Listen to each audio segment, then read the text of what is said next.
11 заседаний, 234 вопроса, большая часть из которых социально направленные. Госсовет Республики подводит итоги года. Сегодня традиционную встречу с журналистами провел председатель парламента Фарид Мухаммедшин. Непростой в политическом плане, непростой в экономическом плане. Перед тем, как перейти к вопросам журналистов, Фарид Мухаммедшин подвел итоги. Он отметил, год для парламента был сложным, приходилось принимать немало непростых решений. В частности, речь о названии должности президента. Напомним, на последнем заседании депутаты одобрили новое наименование руководителя республики. Вместо президента – глава РАИС Республики Татарстан. Считаю, что мудро поступили депутаты, поддержав мнение самого нашего населения. На референдуме же эти вопросы принимались. Мы на период исполнения своих обязанностей избранного президентом Республики Татарстан Минниханова Рустама Нургалиевича этот срок продлили уже для нового и для будущего главы высшего должностного субъекта. Он уже не будет называться президентом. И я думаю, это было с пониманием воспринято и федеральным центром. В этом году Госсовет Республики по решению федерального законодательства упразднил Конституционный суд. Как отметил Фарид Мухаммедшин, на его смену придет палата или совет. Но у него не будет полномочий судебного органа. Рекомендательный ли только будет. А он же принимал решение или отменял, или поправлял, законодателя судом, защищая права наших избирателей.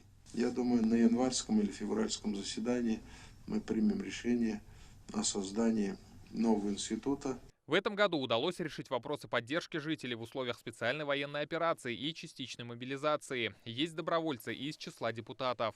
У нас очень трудолюбивый народ, многонациональный народ и отзывчивый народ на трудности, на реальные вещи, которые происходят в событиях страны и Республики Татарстан. И гуманитарного груза отправили много. Народ объединился вот в таких трудных условиях с целью помочь нашим людям, которые защищают нашу страну. Большое внимание уделяется вопросам патриотического воспитания молодежи и сохранения традиционных семейных ценностей. В непростых условиях удалось укрепить межпарламентские связи с другими регионами и странами. У нас уже 37 межпарламентских документов подписано в Республике Татарстан, в том числе с субъектами России и рядом зарубежных парламентов. С бывшими союзными республиками, сегодня суверенными государствами, у нас интерес большой. Также парламентарии утвердили обращение правительству страны. Депутаты считают, нужно усовершенствовать законодательство в части обращения с жидкими коммунальными отходами. Сегодня такого понятия в законе не существует. По мнению законотворцев, нужно его ввести и определить ответственных за сбор и утилизацию. Мы получили от коллег, которые очень просили: Фарид Харуш, Татарстан с такой инициативой вышел, у нас такие же проблемы есть, дайте нам ваши предложения. Мы направили им. Более 30 субъектов уже направили свои письма с признательностью, что мы поддерживаем, мы за, давайте будем работать совместно над этим. Взяли мы на себя такую миссию.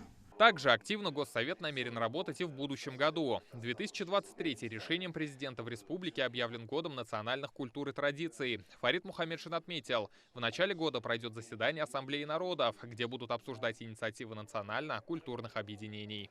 Рамиль Галиуллин, Даниил Филатов, ТНВ, Казань.